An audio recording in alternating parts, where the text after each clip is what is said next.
আর সে খ্রিস্টান হয়ে সে মানব সেবা করছে এবং সে যাকাত ফিতরা সবকিছুতে সে কালেকশন করছে। এক্ষেত্রে বলবো তার এমন বিচার হওয়া দরকার যাতে করে এই রকমের অপরাধ আর দ্বিতীয় কেউ করতে সাহস না পায়। কথায় আছে উপরে উঠতে অনেক সময় লাগে, কিন্তু নিচে নামতে 1 সেকেন্ডও সময় লাগে না। মিল্টন সমাদ্দারের সব অর্জন এখন ধূলিসাৎ হবার পথে।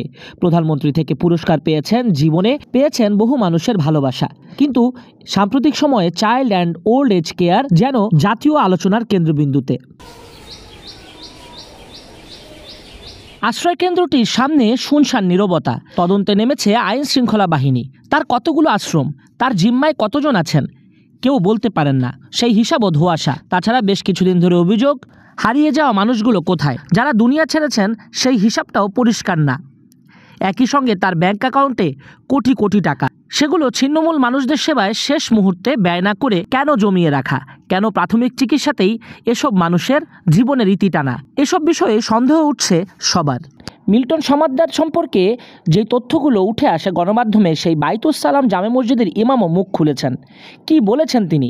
মিল্টন সমাদ্দার যদি সত্যি হয়, তাহলে তিনি যাতে স্বাধীনভাবে তার কার্যক্রম চালিয়ে যেতে পারেন সেদিকে অভিমত তার। আর যদি দোষী হন, বাস্তবতার মুখোমুখি দাঁড় করাতে বলেছেন তিনি। এই 2 বছর যাবৎ আমি যখন এসেছি, এরপরে এসে কোনো উনি এখানে জানাজার জন্য কোনো নিয়ে আসেন নাই এবং আপনার গোসলের জন্য কোনো উনি নিয়ে আসেন নাই। উনি, আমি যতটুকু শুনেছি যে উনি ভিতরেই জানাজার জন্য ব্যবস্থা করেছেন, আর ওই আপনার ভিতরেই আপনার গোসল দেওয়ার জন্য ব্যবস্থা করেছেন। ওনার নির্দিষ্ট লোক আছে, ওনাদের মাধ্যমেই উনি গোসলের ব্যবস্থা করেন। করোনার সময় আনা হয়েছিল, পরপর কয়েকটা লাশ আসছিল, এরপর থেকে আর ওনারা নিয়ে আসেন না এখানে। খ্রিস্টান, এটা আমরা জানি এটা। আর সে খ্রিস্টান হয়ে সে মানব সেবা করছে এবং সে যাকাত ফিতরা সবকিছুতে সে কালেকশন করছে এটা, এবং সে ফেসবুকের মাধ্যমে বিভিন্ন অ্যাড দিচ্ছে, যেগুলো আমরা ওগুলো পাচ্ছি। এগুলো এই বিতর্ক আপনারাও যেমন ধারণা করছেন, আমরাও একই ধারণা করছি এটা। আর এটা হওয়াটাই স্বাভাবিক এটা, কারণ সে একজন খ্রিস্টান হয়ে এত জনদরদি তিনি হবেন, এটা আমাদের কাছে এটা সন্দেহজনক বিষয়টা। আর মানুষ যেটা উঠছে, অবশ্য আমাদের কাছে এটা সন্দেহজনক। আমরা চাই এটা সঠিক একটা তদন্ত হোক। এটা আমার কাছে সন্দেহ, কারণ আপনার হঠাৎ করে এত কোটি কোটি টাকার মালিক এটা, এরপরে আপনার এত বড় অর্থের মালিক হওয়া, এটা একটা।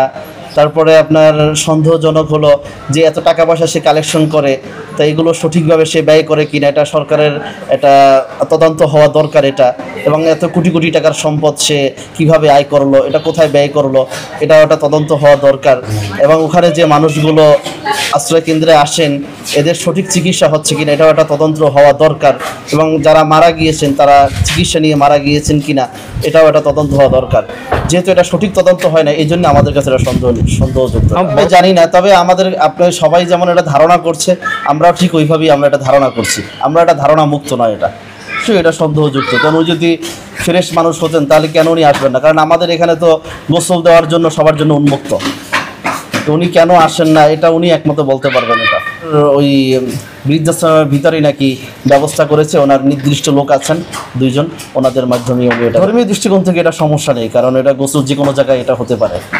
আর জানাজাও এটা যে মসজিদই হতে হবে বিষয়টা এমন না, যে কোনো জায়গায় এটা হতে পারে।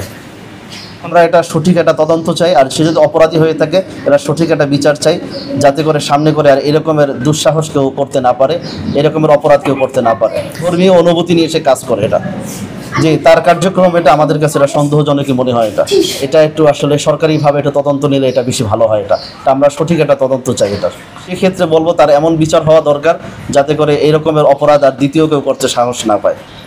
যদি উনি নির্দোষ প্রমাণিত হয়, তাহলে উনি যে জনসেবা করছেন, এটাকে আরও সামনে এগিয়ে নিয়ে যাওয়া।